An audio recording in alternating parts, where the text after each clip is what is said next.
సాధారణంగా ఉన్న దలైలామా చనిపోయిన తర్వాత అన్వేషణ స్టార్ట్ అవుద్ది.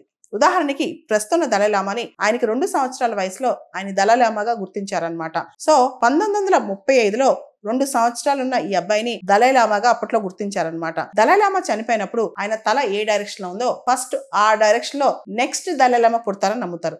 అదే విధంగా ఆయన క్రీమేషన్ అప్పుడు ఆ స్మోక్ ఏదైతే చనిపోయినప్పుడు ఆయన క్రీమేషన్ చేస్తారో దానిలో ఆ పొగ, ఆ నిప్పు ఎటువైపు వెళ్తుంది, ఆ పొగ ఎటువైపు వెళ్తుంది అనే దాని మీద, ఆ గాలి ఏ వైపు వీస్తుంది అనే దాని మీద కూడా ఇది ఆధారపడి ఉంటుంది అనమాట.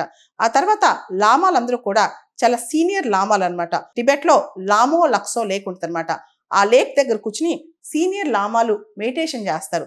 ఆ మెడిటేషన్స్ లో వాళ్ళకు కొన్ని డివైన్ విజన్స్ వస్తాయంట. అంటే దేవుడు వాళ్ళకు కొన్ని తెలియపరుస్తాడు.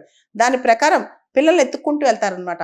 ప్రస్తుతం ఉన్న దలైలామాని 2 సంవత్సరాల వయసులో పాత దలైలామా అంటే అంతకుముందున్న 12వ దలైలామా వస్తువులను ఎక్కడేస్తే ఇవి నావే అని ఆయన లాక్కున్నాడంట. దాంతో ఈయనే నెక్స్ట్ దలైలామాని గుర్తించి ఈ చిన్న బాబుని తీసుకొచ్చారనమాట. తీసుకొచ్చి ఇప్పుడు ఆయన స్పిరిచువల్ లీడర్ అయిపోయారు గత 90 సంవత్సరాలుగా.